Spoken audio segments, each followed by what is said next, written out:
Hola, bienvenidos todos a un nuevo video.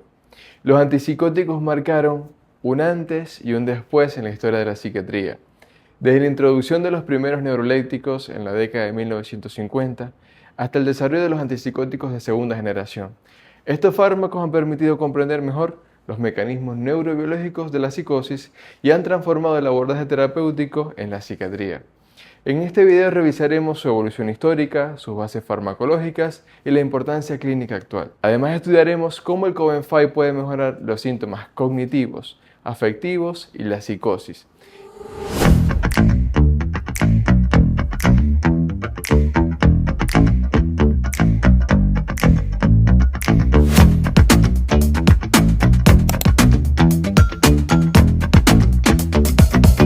Bueno, en esta oportunidad vamos a conversar sobre los antipsicóticos.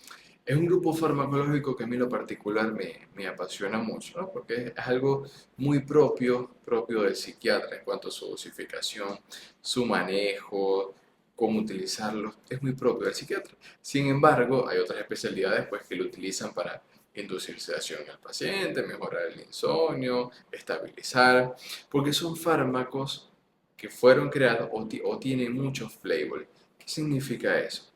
Que probablemente la FDA los aprobó para una patología específica, pero se termina usando en muchas otras patologías porque tiende a dar muy buenos resultados terapéuticos. Aparte son moléculas o fármacos que modifican las sustancias cerebrales, en este caso la dopamina, para tratar lo que es la psicosis, el contenido del pensamiento, psicosis de cualquier etiología, no solamente esquizofrenia, todo lo que es el espectro de la esquizofrenia, el trastorno bipolar, psicosis inducida por sustancias, son fármacos que de verdad son muy buenos. Pero a la ciencia le ha costado muchísimo llegar hasta donde estamos actualmente. Como vamos a ver, o sea, hemos pasado por mucho tratamiento empírico hasta poder desarrollar los fármacos que tenemos hoy en día. Cuando les comentaba lo difícil que ha sido, ¿no? Es por todo lo que ha tenido que pasar la ciencia para el desarrollo de un psicofármaco. Porque antes estos pacientes que tenían manifestaciones clínicas propias de un cuadro psiquiátrico, manifestaciones clínicas de otro tipo, como lo vamos a ver, eran tratados con lo que había en el momento. Y mucho de eso, de lo que se experimentó, se llegó con la trementina. La trementina es un líquido que es incoloro, es transparente, que proviene básicamente de la destilación de la resina de los árboles. Eso se usa actualmente para, como un disolvente, disolver pinturas, acrílicos, óleos, se meten los pinceles y tiende a disolver este tipo de pintura, ¿no? En su momento, la ciencia, sobre todo este señor Wagner von Jauregg, trataba a sus pacientes que tenían sífilis con malaria. Es decir, los pacientes desarrollaban malaria causando fiebre severa que mataba esa bacteria del sífilis. Eso lo llamó en su momento la piretoterapia. O sea, era inducir un cuadro febril para que después se produciera un choque leucogénico, se produjera un acceso de fijación en el paciente y eso hacía una leucocitosis. Él se daba cuenta que de esa forma, induciendo la fiebre, mejoraba el cuadro de los pacientes. Y eso se llegó a implementar con inyecciones en pacientes psiquiátricos. Eso tuvo mucha controversia porque cuando se fueron a ver los resultados no eran del todo alentadores, no eran del todo eficaces para poder tratar un cuadro clínico de esta magnitud. Eso a este señor le llevó el premio Nobel en 1917 por inducir la piretoterapia en pacientes que tenían algún cuadro clínico. Pero no todo lo quedaba ahí, ¿no? Íbamos por más. Pasamos de la piretoterapia a la hidroterapia, que eran esos baños con aguas calientes hasta 43 grados centígrados, que después de estos baños se le aplicaba una inyección de cloruro sódico al 25%, después se envolvía al paciente en unas sábanas, como ven acá en la imagen propia de la diapositiva, que buscaban que sea como un termorregulador, mejorar los síntomas psiquiátricos propios del paciente a base del agua caliente que pudiera bajar o disminuir o inhibir un poco el estado actual del paciente. Eso para 1931, pues Menninger, que fue uno de los estudiosos de esa época, él recopiló todos estos estudios y se dio cuenta que en base a los resultados publicados eran muy poco concluyentes, o sea, no había mayor eh, coincidencia o mayor evidencia de que fuera un objetivo terapéutico pues, viable. Fíjense como vemos en la imagen, ¿no? De los escritos de antes de cómo se hacían los baños de Molgas, esto en España, ¿no? Aguas con bicarbonato sódico, silicaladas, hipertermales, todo esto para buscar la mejoría de este paciente. Pero los años siguieron avanzando, la ciencia siguió avanzando, buscando otras opciones terapéuticas de cómo mejorar el estado psíquico de estos pacientes. Y no fue hasta 1935, cuando Manfred Sakel, que tenía un grupo de pacientes adictos a lo que es la morfina, que es un opioide, y ellos presentaban una abstinencia bárbara, una abstinencia bien fuerte. Es decir, a lo mejor si yo uso la insulina en estos pacientes, puedo mejorar el estado psíquico de ellos. Y evidentemente comprobó que a mayor dosis de insulina, eso provocaba, pues, mejoraba el estado psíquico, la alteración mental de estos pacientes propios de la abstinencia. Más adelante lo utilizó los comas insulínicos en lo que fue la esquizofrenia. Y eso, pues, dio ciertos resultados para poder calmar y mejorar lo que era el pensamiento y la conducta de estos pacientes. Un año después, 1936, este señor que sale acá abajo, von Ladislao Meduna, él fue uno de los principales promotores del uso del cardiazol. Cardiazol es una sustancia genéricamente conocida como omeprazol, que es un fármaco que es estimulante, pero a la vez convulsionante. O sea, aparte que estimula el sistema nervioso central, tiende a generar convulsiones. Él, ¿cómo lo usaba? Él lo usaba en inyecciones y soluciones inyectables al 10%. Las dosis altas de este cardiazol provocaban convulsiones que duraban aproximadamente una hora. Entonces, si el paciente convulsionaba y podía mejorar ese sistema nervioso central que estaba tan hiperexcitado, que estaba tan eh, alterado por la propia patología, después de la convulsión el paciente tendía a disminuir, se impregnaba de esto de GABA y podía bajarle esa exaltación. Eso llevó a también que fuera un tratamiento de elección para la época para poder disminuir las conductas de estos pacientes. Ese mismo año, en 1936, después de que la ciencia había pasado por lo que es la piretoterapia, la hidroterapia, los comas insulínicos, las inyecciones para generar alguna convulsión en el paciente y pues, mejorar las manifestaciones clínicas, había que buscar otra herramienta, había que buscar otra solución que quizás sea un poco más efectiva. Fíjense, este señor, el doctor Antonio Egas Moniz, desarrolló, fue el precursor, el creador de una técnica muy controversial en el mundo, que fue la lobotomía. La lobotomía constaba de introducir lo que es un picayelo o una pinza transorbital y poder llegar hasta la corteza prefrontal y mover de forma empírica las conexiones de este nivel de la corteza prefrontal para poder mejorar el cuadro clínico del paciente. Pues, si en la corteza prefrontal, que es donde estaba el pensamiento, la conducta y todo eso, estaba alterado en el paciente, pues removiendo podríamos mejorar. Fue muy controversial, incluso le dieron el premio Nobel en su momento, un premio Nobel que fue muy discutido. Muchos dicen que se lo quitaron, pero no, la ciencia no se lo quitó, ¿no? A pesar de que no estuvieron de acuerdo con el invento de él. No, este señor que ven atrás es Walter Freeman, uno de los alumnos más fieles, más estudiosos que tenía Antonio Gamoniz. Él sí desarrolló esta práctica en los Estados Unidos, ya por el año 1940 hasta principios del 50. Incluso se llegó a decir que practicó más de 5.000 lobotomías en Estados Unidos. Algunas exitosas, otras tuvieron que repetirse, otras tenían diferentes complicaciones, pero fue muy controversial. Sobre todo porque esta señorita que ven acá es Rosemary Kennedy, la hermana del presidente John Kennedy de los Estados Unidos, quien fue asesinado. Ella a los 23 años se le practicó una lobotomía, se la hizo el doctor Walter Freeman, pero los resultados no fueron los esperados. Ella sufría, tenía su patología de los 23 años posterior a un evento el posparto, y fíjense cómo quedó ella, ¿no? Incluso se dice también que los puestos de estacionamiento para discapacitados lo hicieron gracias a cómo, hacia ella, pues a cómo había quedado, cómo era su estado de ella. Y eso fue tan controversial que incluso se llegó a eliminar. Se paró porque se dieron cuenta que en vez de, del beneficio que le generaba al paciente era más el problema, sobre todo a nivel motor y a nivel fisiológico. Fíjense en esta imagen que está el lobo automóvil, donde Walter Freeman se desplazaba de ciudad en ciudad promoviendo la lobotomía. Estos eran los leucotomos, los que él usaba para aplicar esta técnica. Fíjense que consistía a nivel transorbital, se traspasaba hasta la corteza prefrontal para poder intentar o modificar ese pensamiento, esa conducta, esa alteración, esa irritabilidad que tenía el paciente.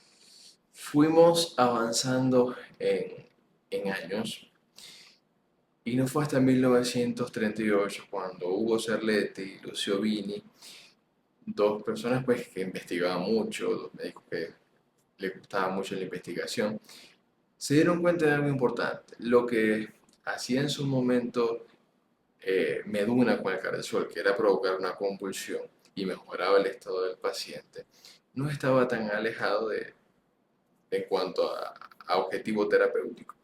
Y ellos desarrollaron lo que era la terapia electroconvulsiva, una terapia, una técnica que es muy estigmatizada a nivel mundial, sobre todo en el país donde uno reside, ¿no? Uno piensa que es algo catastrófico, que es algo tipo de película, y eso es un tratamiento terapéutico de elección en muchos países, en Estados Unidos, en España, un tratamiento que da muy buenos resultados.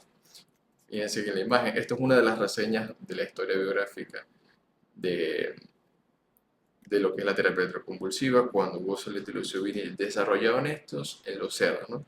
Fui al matadero, colocaban en las sienes de los cerdos unas grandes pinzas metálicas que estaban conectadas a la corriente, promedio de 125 voltios. Los cerdos quedaban inconscientes, agarrotados, y unos segundos más tarde se agitaban como consecuencia de las convulsiones. Sentí que podíamos aventurarnos a probarlos en persona, y así fue. Fíjense la imagen como su primer uso fue en los cerdos, eran dos pinzas y se le procedía a administrar la descarga eléctrica. Este fue el primer equipo de terapia electroconvulsiva. Actualmente son muchísimo más modernos, tecnológicos, con lactos, con equipos de monitoreo, soporte avanzado, son equipos muy modernos. Pero esto era lo que se tenía para la época y cuál daba resultados. Producir esa convulsión en el paciente, desensibilizar esos receptores cerebrales que a lo mejor no daban respuesta no, con las opciones terapéuticas de antes, y no fue sino el TEC quien empezó a dar muchos resultados en estos pacientes. Avanzamos hasta que llegamos hasta 1952, un año pues muy importante para lo que es la psicofarmacología. Se dice que el 1950 fue uno de los años más importantes para el cerebro y para la psiquiatría, porque a raíz de ahí se fueron desarrollando muchos fármacos, muchas innovaciones. ¿Qué pasó en 1952? Este señor que ven acá en la imagen, el doctor Henry Laborie, él, él era un médico cirujano, él buscaba de alguna forma un fármaco que lo ayudara para sedar al paciente sin que perdiera sus capacidades psíquicas propias. Él en busca de fármacos, de soluciones, usó la que es la clorpromacina, sintetizó la clorpromacina, que era el larga-actil, o la toracina. Él en su momento hizo un cóctel dietético con la dolantina, que es un analgésico, la clorpromacina, y se dio cuenta del efecto terapéutico que tenía en cuanto a la sedación. Y decía, bueno, si es muy sedante y, y ayuda a mejorar al paciente, ayuda a sedarlo, a tranquilizarlo, puede tener beneficios en otras entidades clínicas. Entonces fue ahí cuando estos dos señores, Paul Deniker y John Delay, ellos desarrollaron y aplicaron por primera vez el Largaltib en pacientes psiquiátricos. Fue un hito pues, de mucha relevancia porque es la primera vez que se usaba un psicofármaco en un trastorno psiquiátrico. Hemos avanzado en el tiempo y nos hemos dado cuenta de cómo fueron esos cambios hasta que llegamos al 1952, ¿no? En este cuadrito vamos a ver cómo fue ese avance, cuáles fueron esos fármacos que fueron desarrollándose en los distintos años. Y empezamos con la clorpromacina en el 52, que es la Reactil, que se consiguió de forma fortuita, pues, porque se pensó usar en otra cosa, pero como un anestésico por las propiedades histaminérgicas que tenía el fármaco, hasta que se implementó como un fármaco para tratar patologías psiquiátricas.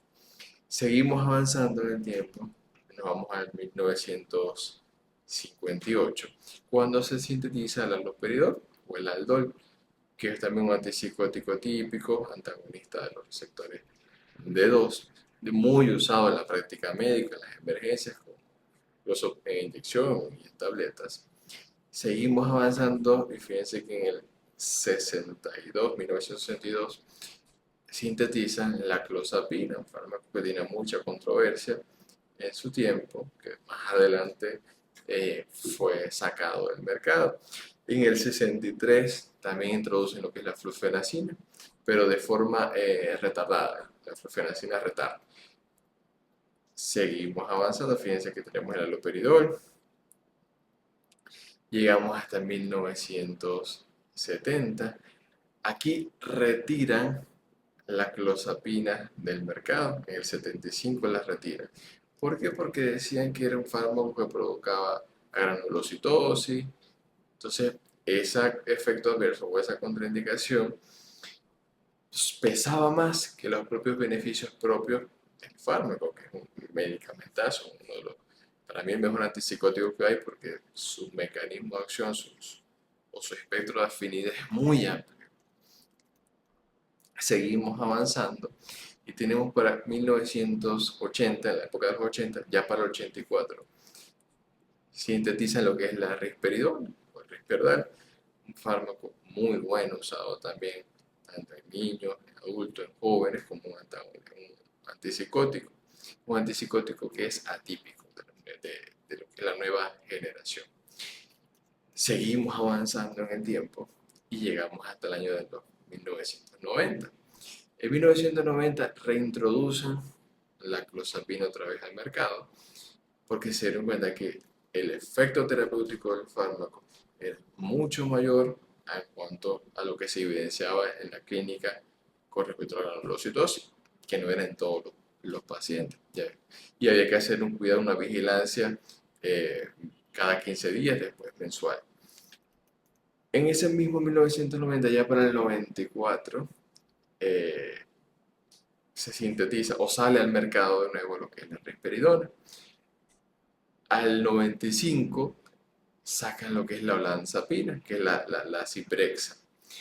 La ciprexa pues que revolucionó lo que es el mercado en cuanto a los psicofármacos, también es un antipsicótico atípico o de segunda generación, muy usado actualmente en la práctica médica. Seguimos avanzando y para el año 2000 sintetizan o introducen al mercado lo que es la quetiapina, el Seroquel. La quetiapina, que es un fármaco muy bueno a diferentes dosis, tiene su efecto terapéutico. En ese mismo año 2002 sacan lo que es la ciprasidona. La ciprasidona, que también es un fármaco incluso de primera elección en los Estados Unidos para tratar lo que es la esquizofrenia. En ese mismo 2002, año muy beneficioso para la comunidad médica, como decía el antiguo presidente George Bush en el 2000, y era la década del cerebro. El aripiprazol sale también en el 2002, un fármaco con un mecanismo de acción diferente, muy novedoso para la época y de mucho uso y mucha práctica clínica actual. Seguimos avanzando y ya en el 2009 este mismo aripiprazol se aprueba para la agitación o la irritabilidad en trastorno del espectro autista. Fíjense que en 2009 lo aprueban en Abilify de 10 miligramos, viene también de 2, de 7.5, de 15, de 30. Seguimos avanzando. Llegamos al 2016, se aprueba lo que es el Rexulti o el brexpiprazol, un fármaco de mecanismo de acción muy parecido al aripiprazol. Son agonistas parciales con afinidad al receptor dopamínérgico D3. Son fármacos muy finos, muy elegantes, porque son diseñados específicamente para determinada área cerebral. Entonces, actualmente, bueno, en nuestro país no contamos con el fármaco, pero sí es muy usado en Estados Unidos y el resto de Europa también. Un fármaco que también se usa para el trastorno de estrés postraumático, en combinación con la sertralina. Seguimos avanzando en el tiempo. 2019 tenemos el Nuplazid o la pimavanserina.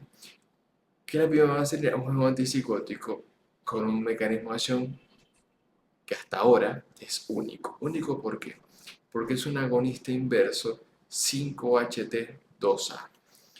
Es un fármaco que es utilizado para la psicosis por Parkinson, ya que cuando vamos a ver más adelante, dentro de la fisiopatología o la etiopatogenia de la enfermedad, darle o suministrarle un antipsicótico antagonista de 2, pues empeora las manifestaciones motoras, sobre todo a nivel extrapiramidal de los pacientes. Seguimos avanzando en el tiempo y llegamos al 2024, que es el último antipsicótico el cual se ha desarrollado. Eso fue un 24 de septiembre del 2024, que fue la xanomeline y el trospium, el Cobenfy. Cobenfy es un fármaco totalmente diferente en cuanto a su mecanismo de acción. Más adelante lo vamos a desarrollar. ¿Por qué? Porque su principal, a pesar de que eh, trabaja, o su forma su mecanismo de acción es con la acetilcolina, con la finalidad de indirectamente modificar la dopamina, que es el neurotransmisor pues, base o de señal que está afectado en la mayoría de los cuadros psicóticos. Ok, no podemos avanzar en cuanto a los mecanismos de acción, tanto de los antipsicóticos típicos, antipsicóticos atípicos, sin antes conocer algo muy importante que es el upregulation y el downregulation. Así, entendiendo estos dos mecanismos, podemos entender gran parte de lo que sucede dentro de las conexiones cinéticas de nuestro cerebro. Vamos a ver. Fíjense, esta es una neurona presináptica y una neurona postsináptica. Esto que vemos aquí a mano izquierda. ¿Cómo se interpreta el upregulation? Fíjense que tenemos una neurona postsináptica carente de receptores celulares. ¿Qué quiere decir? Porque a veces el bloqueo prolongado de los receptores con un antagonista produce una regulación hacia arriba del número de receptores. Ustedes ven en la imagen que hay mucho neurotransmisor, o sea, mucho neurotransmisor en ese espacio sináptico para muy poco receptor. Entonces, ¿qué hace de manera compensatoria la neurona postsináptica? Ella tiene un estímulo, entonces necesita que más componentes celulares, más expresión genética, más expresión de proteínas, se sinteticen para poder compensar esa demanda que está fuera en el espacio cinético de receptores. Entonces lo que hace es lo siguiente, empieza a formar o a sintetizar más receptores para poder darle respuesta a esos neurotransmisores. Un ejemplo muy sencillo, ¿no? Yo sí me pongo este ejemplo, yo armo una fiesta. Armo una fiesta e invito a 5 personas a la fiesta. Pero de pronto a la fiesta me llegan más gente a la casa, y más gente, y más gente, y más gente. Pero yo no cuento con las sillas necesarias para que toda esa gente se pueda sentar en mi casa. Yo desesperadamente empiezo a llamar, a buscar, le pregunto al vecino, le pregunto al de al lado, si tienen más sillas para yo poder compensar ese espacio que no tengo. Entonces, voy buscando sillas para que esos invitados se puedan sentar y así puedan ejercer el efecto o puedan disfrutar de la fiesta. En este caso, el efecto propio del neurotransmisor. Como ven acá, esa es la regulación a la alza. Algo muy importante que tenemos que conocer, ¿no? Vamos a ver lo siguiente, que es el down regulation. Down regulation es totalmente lo contrario. Tenemos una neurona presináptica o una postsináptica. ¿Qué quiere decir? Hay muy poco neurotransmisor, pero hay mucho receptor. Vuelvo ya a una fiesta y tengo toda la silla de la casa armada y invito a mucha gente, pero no viene casi nadie, viene muy poca gente. Entonces, todas las sillas que yo saqué, todo el protocolo que yo había hecho para la fiesta, pero no hay invitados. Entonces, ¿qué hace uno? Empieza a guardar la silla. Entonces, como no hay estímulo en esa silla, no hay nadie sentado en la silla, no están funcionando. Y lo que no está funcionando, pues, tiende a eliminarse. Entonces, esto es lo que es la regulación a la baja. Entonces, vamos viendo en la imagen cómo los receptores se van perdiendo porque no hay un estímulo suficiente que pueda hacer que estos receptores pues generen su mecanismo o su cascada de señalización intracelular. Bien, es sumamente importante para conocer el mecanismo de acción de los antipsicóticos, tanto típicos como atípicos, conocer las vías dopaminérgicas. Ya lo habíamos conversado en videos anteriores sobre la síntesis de los neurotransmisores, pero es importante repasarlas para que nos podamos ubicar en el contexto de estos psicofármacos, ¿no? Vamos a ver la primera vía, que es la vía mesocortical. Esta vía va del área tegmental ventral a la corteza prefrontal. Corteza prefrontal que se divide en dorso lateral y ventromedial, la que está acá abajito. Síntomas cognitivos, la dorsolateral. Síntomas afectivos, la ventromedial. Importante porque dentro de la enfermedad o la esquizofrenia es la que se afecta por una hipofunción dopaminérgica y da los síntomas negativos. Otra de la vía, una de las más importantes, la vía mesolímbica, que va desde esta misma área tegmental ventral hasta el núcleo accumbens. Núcleo accumbens, pues, que es el sitio o el lugar de recompensa. Otra de las vías que va de la sustancia negra, donde se produce y se sintetiza el 80% de la dopamina, hasta los ganglios basales. Y la última vía, que va del hipotálamo a la cara anterior de la glándula hipófisis. Importancia, ¿por qué? Porque inhibe lo que es la prolactina. Muchos de los psicofármacos tienen acción en estos receptores dopaminérgicos. Uno de los que vamos a conversar ahorita es el receptor D1, que es un receptor excitador o excitatorio, que generalmente, como hemos visto en los videos previos, son receptores acoplados a una proteína G, es decir, son receptores metabotrópicos. D1 y D5 son receptores excitadores. 2, 3 y 4 son inhibidores. Veamos el efecto rapidito a manera de repaso, porque esto ya lo habíamos discutido en videos previos, ¿no? Cuando se une el ligando o el neurotransmisor al receptor, lo que hace es cambiar la estructura de la proteína G, una proteína G que está compuesta por una subunidad gamma, beta y alfa, y la subunidad o la proteína G está asociada a guanosin difosfato, es decir, 2-fosfato. Cuando se une el neurotransmisor, cambia la formación a guanosin trifosfato, como lo va a ver acá en la imagen. Una vez que cambia a guanosin trifosfato, desplaza la molécula o ESIN de la molécula alfa hasta que llega a la adeninatociclasa, con el objetivo de que de activar la adeninatociclasa para que ese ATP se transforme en AMPC cíclico. El AMPC cíclico puede activar la proteína quinasa A y sucesivamente las siguientes cadenas. La vía inmediata que activa proteínas efectoras a través de la fosforilación de ellas, y la vía tardía que estimula el CREP para que vaya hasta el núcleo y pueda expresar la información genética deseada. Esto con el objetivo pues de dar una respuesta propia del receptor o del neurotransmisor en su receptor. Vamos a ver ahora el receptor D2, que reviste de mucha importancia porque es el objetivo diana de la mayoría de los antipsicóticos, el D3 y el D4. Fíjense que el D2 también está acoplado a una proteína G.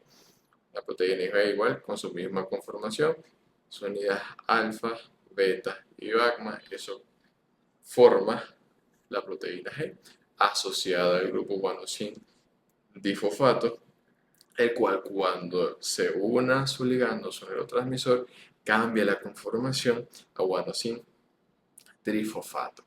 Ese guanosin trifosfato, cuando lo que hace es que se desplace la molécula o la subunidad alfa a la adenylatociclasa, pero aquí va a pasar lo contrario a como el receptor de uno.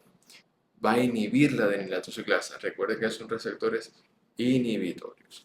Al inhibir la adenylatociclasa, evidentemente el ATP no puede transformarse en AMPC cíclico, por lo tanto la proteína quinasa A tampoco se puede estimular, no se puede activar. Y vamos a ver cómo, evidentemente, los canales de calcio que tienen su compuerta de inactivación cerrada porque no permite la entrada de calcio, pero así los canales de sodio, de potasio, perdón, están abiertos y permiten la entrada de potasio intracelularmente. Vamos a ir conversando una a una de las vías dopaminérgicas y cuál es su principal función o utilidad. La primera, vamos a empezar con la vía mesolímbica. La vía mesolímbica, que recordamos, va del área tegmental ventral al núcleo accumbens. Núcleo accumbens, que es el sitio de la recompensa, del placer, de la aversión. Recordemos que cuando viaja esa vía del área tegmental ventral al núcleo accumbens, fíjense acá. Para hablar de psicosis, es porque en esa vía, generalmente una vía que está indemne, cuando tenemos algún tipo de placer, nosotros pues tenemos cierto nivel de dopamina en esta área y nos alegramos, una comida muy rica, o una buena nota, o algún récord personal que nos dé mucha satisfacción. En el caso de la psicosis, hay una hiperfunción dopaminérgica, es decir, hay un exceso de dopamina en esta vía, sobre todo que viajando del área tegmental al núcleo accumbens. Eso da pie a que, escuchen, síntomas positivos de la esquizofrenia: alucinaciones auditivas, pensamiento, conducta desorganizada, esos síntomas positivos. Alguna idea delirante, me quieren hacer daño, él me quiere matar, él me quiere envenenar, me quiere robar. Entonces hay que tener mucho cuidado porque un aumento de esta explica la psicosis. Ok, vamos a ver la segunda vía, que es la vía mesocortical. Como habíamos visto, es una vía que va del área tegmental ventral hasta la corteza prefrontal, dorso lateral, que son los síntomas cognitivos, la concentración, la atención, la memoria, la prestar atención, y corteza prefrontal ventromedular, todos los síntomas propios del afecto. Normalmente, dentro del recorrido de la vida normal, hay un cierto nivel de dopamina, pues, que nos permite responder ante los estímulos afectivos propios, nos permite prestar atención, estar conscientes, cognitivamente en un buen estado, pero cuando hay alguna alteración por esquizofrenia, en esta vía hay una hipofunción de la dopamina. ¿Qué quiere decir? Vamos viendo la imagen. Se van perdiendo esos neurotransmisores, esa dopamina. Entonces, queda muy poca dopamina que está llegando a la corteza prefrontal. Fíjense, antes teníamos un exceso de dopamina en esta área, ahora tenemos una disminución. Se debe, y repito, a una hipofunción dopaminérgica que da los síntomas negativos. ¿Cuáles son los síntomas negativos? Aislamiento afectivo, anedonia, abulia, apatía, alogia. Todo esto que hace que el paciente pues se aísle, disminuya su capacidad de socializar. Como hay muy poca dopamina, pues a veces el paciente tiende a buscar la dopamina artificial, la dopamina que nos dan las sustancias, la marihuana, la cocaína, porque el cerebro no está produciendo suficiente en esta área tan importante. Otra de las vías dopaminérgicas es la vía tuberoinfundibular. Dentro de la patología no tiene una implicación, o sea, no está afectada dentro de una esquizofrenia o dentro de una patología. Esta vía va del hipotálamo es la computadora, es el centro de la temperatura, del hambre, del sueño, del cerebro. Del hipotálamo hasta la cara anterior de la hipófisis, o de la glándula hipófisis. ¿Qué importancia tiene? Porque aquí la dopamina inhibe la prolactina. ¿Cómo se podría afectar esta vía? A través del uso de algún antipsicótico típico. En el caso de que bloqueen esta vía, pues al bloquear la vía estamos bloqueando la dopamina, entonces hay liberación de la prolactina, produce galactorrea, entonces el paciente se empieza a quejar de que tiene alguna secreción en las mamas o en el pezón, y eso tiende a ser incómodo tanto en hombres como en mujeres. Ok,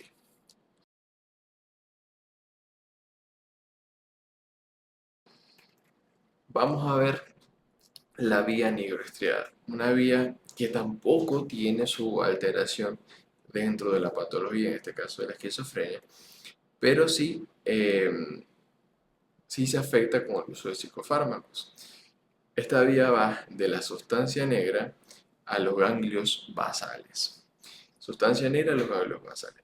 Aquí en la imagen, esto que parece como una mariposa, es la sustancia negra. Es un corte que le dan sagita a la médula, al tallo cerebral. Y se fían esas áreas oscuras del tallo cerebral, es la sustancia negra, es donde se sintetiza el 80% de la dopamina que hay en nuestro cerebro. Un bloqueo farmacológico de, por algún antipsicótico típico o algunos atípicos produce los síntomas extrapiramidales, es decir, temblor, la rigidez, todo esto propio que incomoda al paciente y pues que le da sus efectos adversos. Ok, esto que vemos acá es la vía directa e indirecta de la dopamina. Está asociada con la vía nigroestriatal, que es la vía propia del movimiento. Quiero que presten mucha atención acá para que la podamos entender. A lo mejor muchas veces a las personas de entrada les cuesta un poco, pero así es como se propaga el movimiento, o sea, el acelerador y el freno. O sea, como para que una persona pueda moverse, pueda desarrollarse, pueda decir, ya, me paro aquí, hace falta de estas dos vías, la directa o la indirecta. Vamos a empezar con la vía directa. Esta vía directa, como acaban de ver en la imagen, esa dopamina que va en la vía nigroestriatal. Imagínense que hay un receptor dopaminérgico D1 porque son receptores excitadores. Si son excitadores, pues promueven y hacen que promueven lo que es el movimiento y la excitación. Hay un receptor D1 asociado a una interneurona GABA. Cuando la dopamina llega a ese receptor D1 de la interneurona GABA, lo que hace es excitarla o activarla. Como es un neurotransmisor que es activador, en este caso la dopamina, al yo hacer contacto con una neurona, interneurona GABA, lo que se va a producir es que libere el neurotransmisor porque se está activando, a pesar de que es una interneurona que es inhibitoria, pero se está activando para que produzca el neurotransmisor inhibidor, en este caso el GABA. El GABA, cuando ya está en el globo pálido interno, lo que va a hacer es inhibir a la siguiente interneurona GABA que está en el tálamo, se encuentra en el tálamo. Fíjense que vamos subiendo porque es una vía. Pasamos del globo pálido interno y llegamos al tálamo. Ese mismo neurotransmisor GABA tiene que inhibir a la interneurona GABA en el tálamo. Entonces, si el GABA inhibe al GABA, evidentemente ya no se puede liberar GABA porque está siendo inhibido por el neurotransmisor. Entonces, esta interneurona o esta vía queda bloqueada. Si no hay GABA para poder inhibir a la siguiente neurotransmisor o a la siguiente vía, que es el glutamato, ¿quién lo va a inhibir? ¿Cómo va a ser el GABA para poder frenar al glutamato? No puede, porque está inhibido. Entonces el glutamato va a liberarse y va a llegar a corteza. Esto es cuestión de milisegundos. Esto es muy rápido. Esto lo que indica es que el movimiento se puede dar. Fíjense que pasamos del globo pálido interno al tálamo y llegamos a la corteza. El movimiento se da, o sea, el go, el poder ir y hacer el movimiento. Pero ese movimiento necesita un freno. Vamos a ver cómo se da el freno. La misma vía dopaminérgica nigroestatal, ahora nos vamos al otro lado, al globo pálido externo. En el globo pálido externo hay una interneurona GABA que está asociada a un receptor D2. Recordemos, como habíamos visto anteriormente, el receptor D2 es un receptor que es inhibidor. Si es inhibidor, ¿qué va a hacer? Se libera la dopamina. Cuando llega al receptor D2, pues la dopamina que es excitadora hace que se libere el GABA se libera. Cuando se libera el GABA, lo que va a hacer es inhibir a la interneurona GABA que está en el núcleo subtalámico de Lewis. Esa interneurona GABA que está en ese núcleo, lo que va a estar es inhibida. Inhibida por el mismo GABA que la está inhibiendo, el GABA que viene del globo pálido externo. Ese GABA que está inhibido ya no puede inhibir a la vía del glutamato. Fíjense que esta no es directa a la corteza, sino que cruza. Cruza en el globo pálido hasta el globo pálido interno del lado contralateral. Ahí se libera el glutamato. Entonces el glutamato, cuando se libera, ya lo que hace es producir excitación. Entonces, en vez de estar bloqueado como antes, va a activar la interneurona GABA del tálamo y va a hacer que el GABA pueda llegar hasta la vía glutamatérgica en la corteza e inhibirla. Entonces eso hace que la persona se detenga. Todo esto es muy rápido, muy rápido. De esta forma es una vía directa y una vía indirecta del movimiento. Si tienes alguna duda, pregunta o inquietud o quieres sugerir algún tema, déjalo en los comentarios. Recuerda suscribirte para que no te pierdas ningún contenido del canal.